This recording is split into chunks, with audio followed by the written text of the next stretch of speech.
Warren Buffett ने तो यहाँ तक कहा है कि उनकी जितनी भी सक्सेस है उस सारी सक्सेस का क्रेडिट इस बुक को वे देना चाहते हैं, और इसको इन्वेस्टिंग की दुनिया में बाइबल ऑफ इन्वेस्टिंग भी कहा जाता है।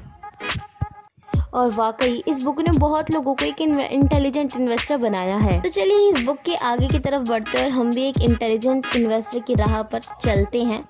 उससे पहले आपने मेरे चैनल को सब्सक्राइब और वीडियो को लाइक और कमेंट नहीं किया है तो प्लीज़ कर देना, क्योंकि मैं ऐसे फाइनेंशियल अवेयरनेस से रिलेटेड सभी बुक समरीज लाती रहती हूँ। तो चलिए शुरू करते हैं। तो सबसे पहले हम ऑथर के बारे में जान लेते हैं। ये एक अमेरिकन इकोनॉमिस्ट और प्रोफेशनल इन्वेस्टर थे।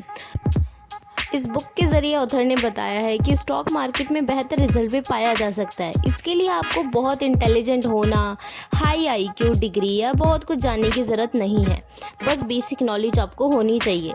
अपने इमोशन पर साथ साथ कंट्रोल होना चाहिए और इन्वेस्टमेंट की एक अच्छी स्ट्रैटेजी होनी चाहिए। चलिए आप एक क्वेश्चन का आंसर दीजिए, बताइए कि इन्वेस्टिंग क्या है। आपका जवाब यही होगा ना कि कोई भी चीज़ खरीद लो फिर उसे 5 या 10 साल तक रख लो तो वो इन्वेस्टिंग है, जबकि यह इन्वेस्टिंग नहीं होती। ऑथर ने हमें बताया है कि इन्वेस्टिंग में 3 चीज़ों का होना बहुत ज़रूरी है। अगर ये 3 चीज़ें नहीं होती तो आप इन्वेस्टिंग नहीं, आप गैम्बलिंग कर रहे हैं। तो पहली चीज़ है थ्रू एनालिसिस। अगर आप किसी भी चीज़ में इन्वेस्ट कर रहे हैं तो उसके पीछे एक कारण होना चाहिए। आपकी एक डीप एनालिसिस होनी चाहिए कि आप उस स्टॉक में आप इन्वेस्ट क्यों कर रहे हैं। दूसरा है सेफ्टी ऑफ प्रिंसिपल। जो भी आप पैसा लगा रहे हैं वो पैसा सेफ होना चाहिए। जहाँ तक प्राइस की बात है वो तो रोज़ ही फ्लक्चुएट होता रहता है, पर आप 6 या साल भर बाद देखें तो आपको लॉस नहीं होना चाहिए, यानी कि आपका टोटल कुल मिलाकर पैसा जो है वो सेफ होना चाहिए। तीसरा है एडिक्वेट रिटर्न। आपको इन्वेस्टमेंट किए गए अमाउंट पर सफिशिएंट रिटर्न भी मिलना चाहिए। जैसे कि अगर आपको एफडी के ऊपर 6% का रिटर्न मिल रहा है तो आपको इक्विटी में इन्वेस्ट करने में 11% का रिटर्न मिलना ही चाहिए, यानी उस अमाउंट यानी एफडी के अमाउंट से 5% ज़्यादा। अगर ये 3 चीज़ें आपके इन्वेस्टमेंट में शामिल है तो इसे ही इन्वेस्टिंग कहा जाता है। लेकिन अगर ये 3 चीज़ें नहीं है तो उसे स्पेकुलेशन या गैम्बलिंग कहा जाता है, जिसमें आप तुक्का मार रहे हैं कि भाई मैंने इस कंपनी का शेयर खरीद लिया है और ये शेयर चल जाएगा तो चल जाएगा, पर ऐसा नहीं होता।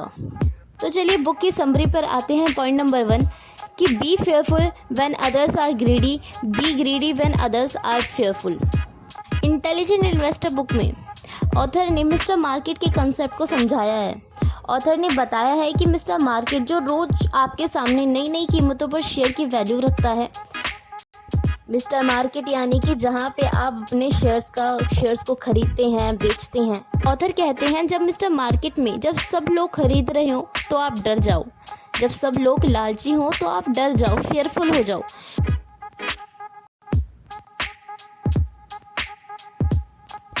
ऑथर कहते हैं कि जब सब लोग खरीद रहे हो तो आप डर जाइए, यानी आपको नहीं खरीदना चाहिए।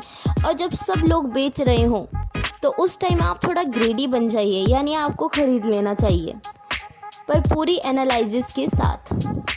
पॉइंट नंबर 2 है मार्जिन ऑफ सेफ्टी। चलिए मैं एक सिक्का उछालती हूँ और आपसे पूछती हूँ कि आप बताइए उसमें क्या आना चाहिए। उसमें क्या भारत ही आएगा या फिर उसमें पैसा ही आएगा, पर कुछ भी आ सकता है। तो कहीं ना कहीं ये मैं कोई रेफरेंस नहीं ले रही हूँ, क्योंकि ये तो सरासर गैम्बलिंग ही होगी कि हम में से सभी लोग अपने एनालिसिस में कुछ ना कुछ गलती कर सकते हैं। अगर हमारा एनालिसिस सही हो तो सही है, लेकिन इकोनॉमिक एनवायरनमेंट बदल जाए पर जिसकी वजह से हमें लॉस बेयर अप करना पड़ सकता है, तो उसके कई रीजंस हो सकते हैं जिसके कारण आप जो उम्मीद कर रहे हो वो सही ना हो। पर यहाँ पर भी आपका एक मार्जिन ऑफ सेफ्टी होना ही चाहिए। मार्जिन ऑफ सेफ्टी यानी कि जब बिजनेस लॉस में हो तभी भी आपका वो अमाउंट तो सेफ होना ही चाहिए जो आपने लगाया है। तो हमें मार्जिन ऑफ सेफ्टी लेकर चलनी चाहिए ताकि हमें सेफ्टी मिल जाए। और ये सेफ्टी आपको इन्वेस्ट करते समय भी मिलनी चाहिए। जब यह तब मिलेगी जब आप किसी भी कंपनी के शेयर उसके फेयर प्राइस से नीचे खरीदेंगे। अगर उसका फेयर प्राइस जैसे कि अगर 120 है तो आप उसे 60, 70 या 80 में खरीद रहे हैं, यानी कि जब आप उसे नीचे के भाव पर खरीद रहे हैं तो वह 100 की चीज़ को आप 70 में खरीद रहे हैं। अगर आपकी तरफ से कभी इन फ्यूचर कुछ एनालिसिस में गलती होगी तो वो डिस्काउंट पर हो जाएगी। तो अगले पॉइंट में ऑथर ने 3 टाइप्स के इन्वेस्टर को बताया है, जिनमें ऑथर ने बताया कि किसे ज़्यादा लॉस मिलता है, किसे एवरेज रिटर्न मिलते हैं और किसे एवरेज रिटर्न से ज़्यादा मिलते हैं। यानी सबसे पहले ऑथर ने बताया है डिफेंसिव इन्वेस्टर। ये ऐसे इन्वेस्टर होते हैं जिन्हें लॉस से डर लगता है, जो टाइम भी नहीं देना चाहते और जो रिसर्च भी नहीं करना चाहते, इसके साथ जो ज़्यादा रिस्क भी नहीं लेना चाहते। ऐसे इन्वेस्टर को डिफेंसिव इन्वेस्टर कहते हैं। ये इन्वेस्टर्स ऑटो पायलट टाइप के नेचर के होते हैं। वो एक ऐसा पोर्टफोलियो बनाना चाहते हैं जिसमें वे ऐसे शेयर को रख दें जिसमें ज़्यादा सोचने विचारने की ज़रूरत ना पड़े, एक रेगुलर ट्रैक करने की ज़रूरत ना पड़े, और ऐसी कंपनियों में निवेश करना चाहते हैं। ये इन्वेस्टर्स ज़्यादा इमोशनल होते हैं, फियर, ग्रीड जैसी चीज़ों से ज़्यादा डरते हैं और इन्हें एवरेज रिटर्न ही मिलता है। ऑथर ने सेकंड टाइप के इन्वेस्टर बताया जिन्हें एंटरप्राइजिंग इन्वेस्टर कहते हैं, और इनके बारे में कहा है कि ये वे इन्वेस्टर होते हैं जो रिस्क लेना चाहते हैं, मेहनत करना चाहते हैं, रिसर्च के लिए टाइम दे सकते हैं, और ऐसे इन्वेस्टर को खुद पर काफ़ी भरोसा होता है। वो खुद पर काफ़ी कॉन्फिडेंट रहते हैं, उनकी रिसर्च पर वो काफ़ी कॉन्फिडेंट रहते हैं।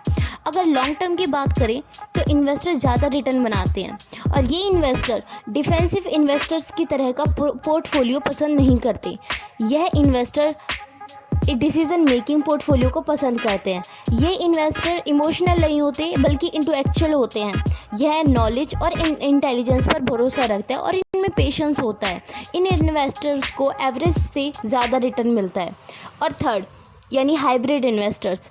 एंटरप्राइजिंग और डिफेंसिव इन्वेस्टर के बीच एक और इन्वेस्टर होता है जिसे हाइब्रिड इन्वेस्टर कहते हैं, और ये वही लोग होते हैं जो डिफेंसिव और के साथ एंटरप्राइजिंग भी होते हैं। ये दरअसल उस कैटेगरी के लोग होते हैं जो रिसर्च में टाइम खर्च करना नहीं चाहते, या फिर उनको रिसर्च करने के लिए नॉलेज नहीं होती, और किसी सही व्यक्ति की एडवाइस लेने के लिए भी पैसा खर्च नहीं करना चाहते। ऐसे लोग टीवी या सोशल मीडिया पर सुनकर अपना इन्वेस्टमेंट करते हैं, और ऐसे लोगों को हमेशा बेलो एवरेज रिटर्न मिलता है।